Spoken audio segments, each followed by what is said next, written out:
Everyone, my name is Marc. I'm VP of Business Development for. Yep, sorry. I'm VP of Business Development for Tyndall, which is part of a company called the Next Gen Foods. I've been in the company for a bit more than a year, and in the plant-based industry for the past 4 years. 12 years in Asia, first in the importer and wholesaler side, and now for the food and for the brand side. So I can maybe go on or follow on. I'm David. I'm one of the co-founders of Voltfang, and what we do is actually we make Teslas out of Teslas. We make sustainable storage systems, and today we are all like startups or portfolio companies of the AENU company, and therefore we wanted to talk about like what the scale, what is like to be an impact scale up, or what's the plan for the next few steps at ours. Hi there, I'm the other David, David Dohmen from Ocell. As David mentioned, we are also a portfolio company of AENU. I met them here last year, so that's a success story of the NOAH, and quite happy portco.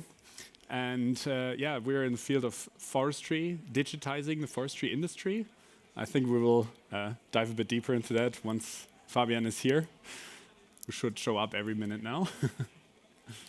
But maybe in the meantime, how often have you been to the NOAH? You can maybe go on. No, I'm not a good moderator, to be honest. I'm just pitching all the time, but not moderating. Therefore, it's hard for me to find good questions. Rob, how about you? You are. Yeah, you should be the one. But perhaps I can help. You mentioned that you are a success story of NOAH. Can you walk us through a little bit of how you started that journey and how you finished it? So how you managed to accomplish what you did?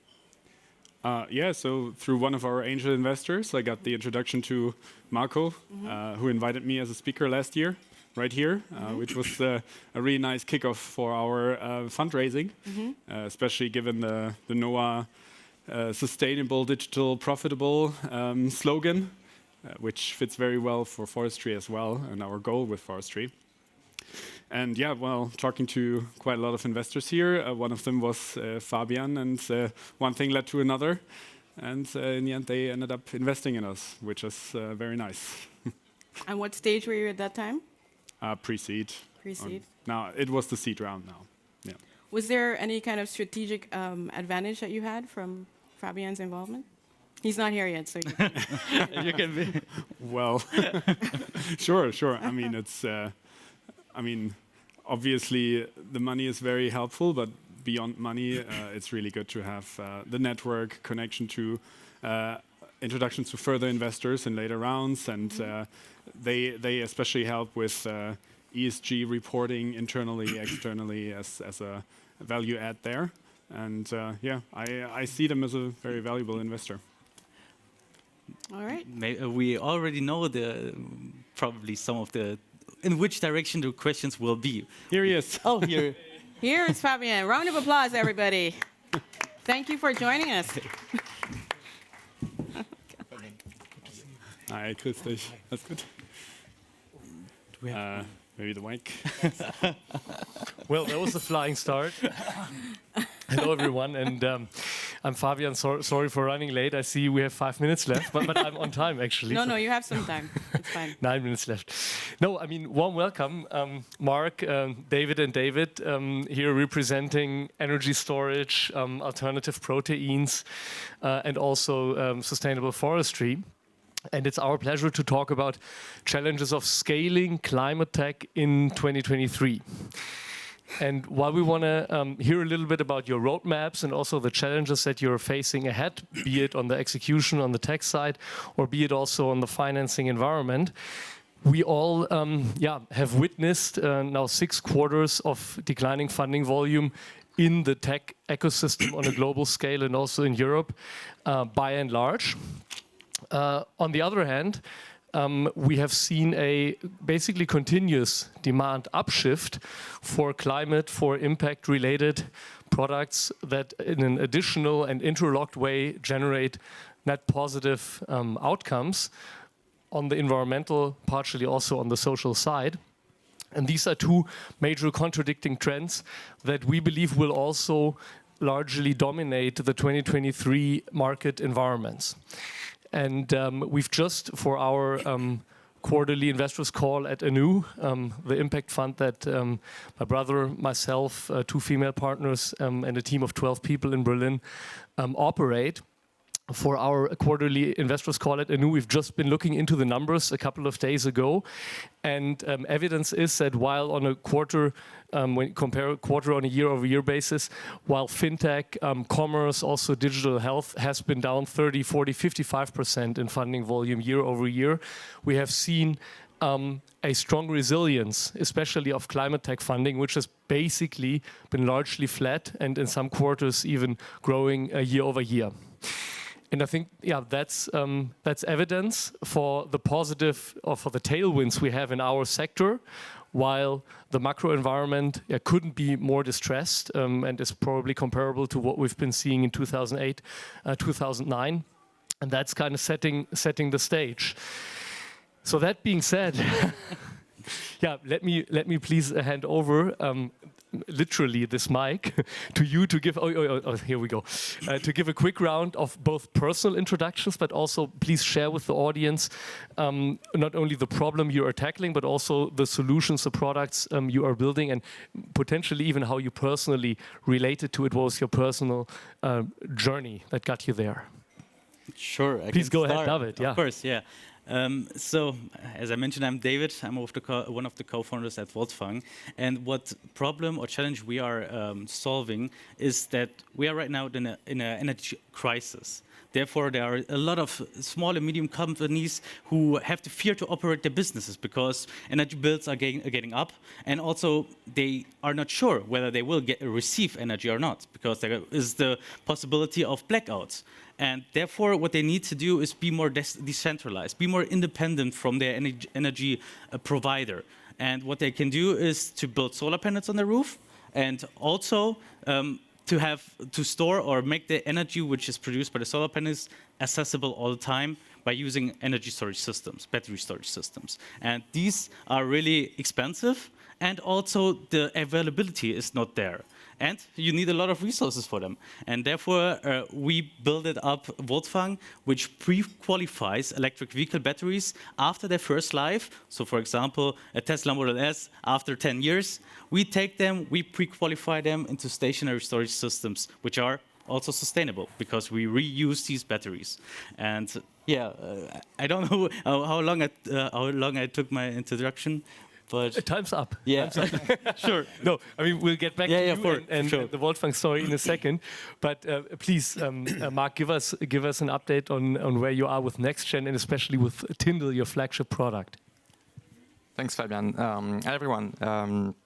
So I was mentioning Tyndall is a plant-based food company. It's a quite young company. We've been on the market for only 20 months for now. We had a successful fundraise earlier this year. We raised $100 million. AENU is part of the investors. What we are trying to do is a simple but a big step. We bring delicious food to people. We have products that deliver an alternative to chicken, but made from plants. We are today in the food service, but we're gonna be. I will tell more about the next step. We have one flagship product, which is an amazing product. We call it Tyndall, same as the brand. It's a versatile product. You can do almost whatever you want with this product, from burgers to tacos to butter chicken, all with one product. So basically, we deliver the same experience as chicken, but with a product which is made out of plants. Cool, then I'll just join in. I'm the other David, co-founder and co-CEO of Ocell, where we digitize the forestry industry. The problem is pretty clear. Forests suffer quite a lot from global warming, and at the same time, they're one of the best weapons we have against global warming. So let's help this industry become, on one hand, more transparent and also more efficient economically and ecologically. And at Ocell, we are solving this problem on one hand with our remote sensing and AI solution, where we use aerial imagery from airplanes, not satellites. And on the other hand, with a holistic software solution, which is being used by the entire, by all key stakeholders in the forestry industry, from the management to the woodworker, which covers all workflows and all the things that are going on in the day-to-day business of forest management. And combine these two things, the remote sensing, top-down view, and the inside view from the forest, and then you finally have a holistic image, which helps making this industry efficient, and is also the perfect foundation for high-quality carbon credits. Well, thanks a lot, David, Marc, for these intros. And that being said, and also the little time that we have, please share some insight on your 2023, potentially also 2024 roadmap, and also which challenges you see lying ahead of your company. So the next years are going to be really adventurous and amazing, because we will really produce in a serious manner. And that said, we have a hardware component where we build our platform upon it, but we need to produce that hardware component. And that's like the main challenge also in the next year, to really scale up these hardware production, and also to get the batteries, because we reuse electric vehicle batteries, and to get them in a recurring way, you need to have like contracts. And therefore, maybe I can also tell it right now, we have a major contract with Mercedes-Benz Energy over 1 gigawatt hours worth of batteries signed last week, which we get until 2027. Bravo. Which will help us to produce more batteries. Nice.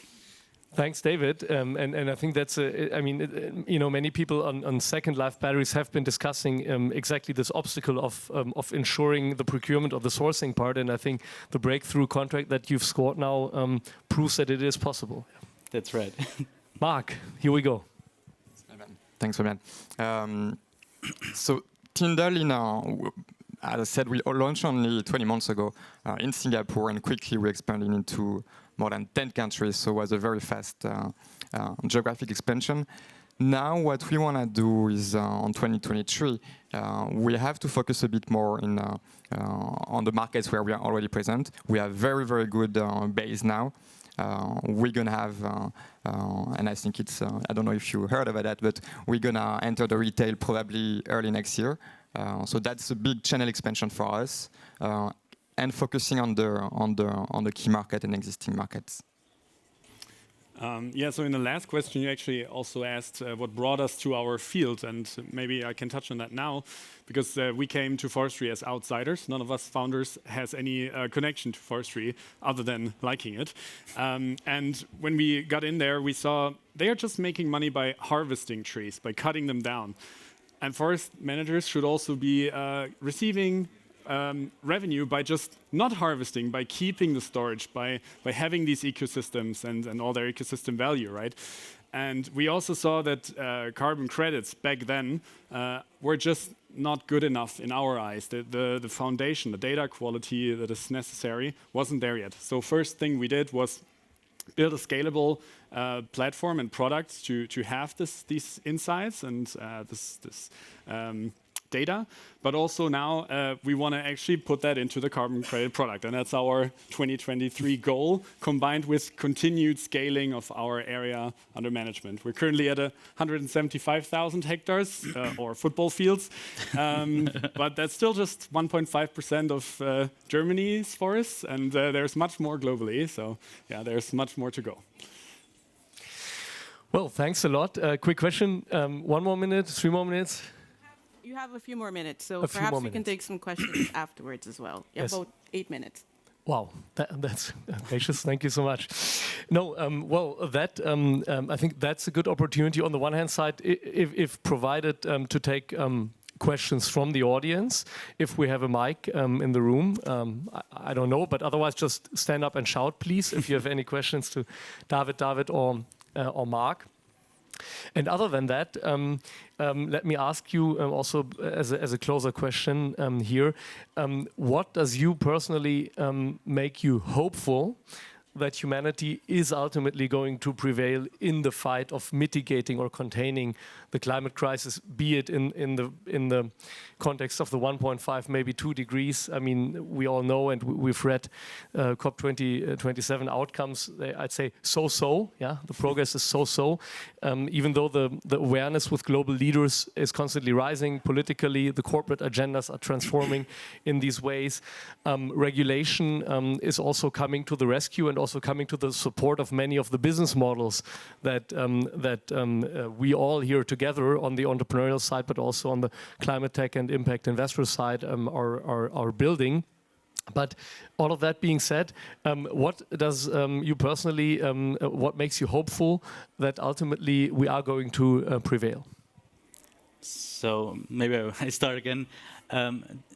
2 things like I see in the last few years, or in the last 2 years, I saw so many people being in that space, starting from my friends to my colleagues and all to all of our employees who really are pursuing for these kind of purpose in their life. They don't want to earn, like, they want to have a good living, make a good living, but they want to have something meaningful in their life. And that meaningful thing is to really build something which matters. And seeing that every day, it makes me hope that we can like prevent all of these climate crises, which will be ahead of us if we don't stop. And also from the other side, like from the investor side, that we see more investment in that impact area. And also, like, not just the SaaS things or not just the services, moreover also like the hardware, the deep tech, because they need to be funded because they also prevent or they avoid a lot of CO2, and therefore it's important to also invest into hardware, because software doesn't store energy and software doesn't capture CO2, and therefore we need both. But yeah, I'm really grateful that there is some investors who invest in hardware. Agreed. Thanks, Fabian. In the plant-based industry, what makes me hopeful is we launched in Germany only a few months ago. We've heard a lot about the markets being only in the key cities for specific persona, specific consumer profile. And we see that the awareness is like growing like super quickly in Germany. We see plant-based products, plant-based chickens being all over the countries, not only in Berlin, Munich, Hamburg, but as well in some smaller towns. So that makes me hopeful to see that people are realizing that the meat consumption and the way that it's farmed is not sustainable, and they have to switch to something a bit more useful and, sorry, not useful, but respectful to the environment. So I'm hopeful that we are on the right track. And I chime in, I'm also hopeful about the future. Surprise, surprise. I think you need to be positive in order to be a founder, right? When you look at, like, historically, humanity has always been at its best when times were dire, when things got really tough. We move together as a society and have moonshots and become more daring. And now times are dire. More and more people understand that. I wouldn't rely too much on policymakers, COP26, 27, but this meeting here, this conference is a good proof point that there's more and more founders and investors in that field, and they are the ones building the solutions in the end. So that's why I'm positive.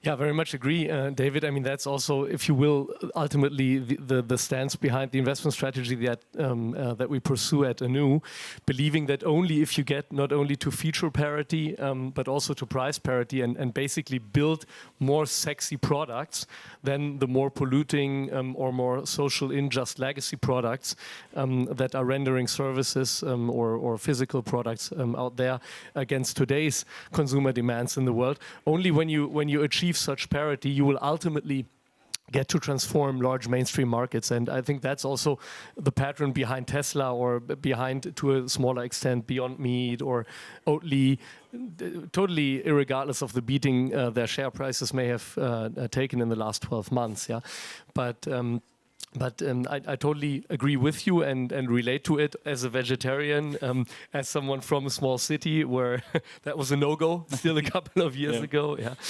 But also as someone who increasingly puts his personal wealth and his personal career behind this large idea of a sustainable transition of our economies. And while I do believe it has to go hand in hand with regulation, and it is about developing frameworks, also in Article 9, SFDR, for example, on the alternative investment fund side, is one building block. Yeah, but also we need to get to much more, I'd say, agreed or mainstream accepted frameworks on the company level. Ultimately, maybe also an interesting framework for you to look up if you're interested. The so-called impact-weighted accounts that HBS, Harvard Business School, has recently published a concept to basically integrate impact KPIs into a modified version of US GAAP to make the commercial success or the commercial KPIs inseparable ultimately from the ESG annex report that it today just is. Yeah, and. Yeah, that being said, what I can add in terms of being hopeful, with AENU, with our fund, we've launched it this summer with 100 million first closing. Also put substantially the money that my brother and I have made in 20 years as entrepreneurs in 6 companies into this fund, and basically pursuing this 30-year mission, actually a 30-year roadmap that we have to build something like the Berkshire Hathaway for impact technology in Europe. And that also means we operate from a semi-liquid evergreen structure. We're breaking free from the limitations of the 10-year fund cycle to be able to truly build long-term relationships from early stage all the way potentially for those who make it to post-IPO with the most impactful entrepreneurs in Europe.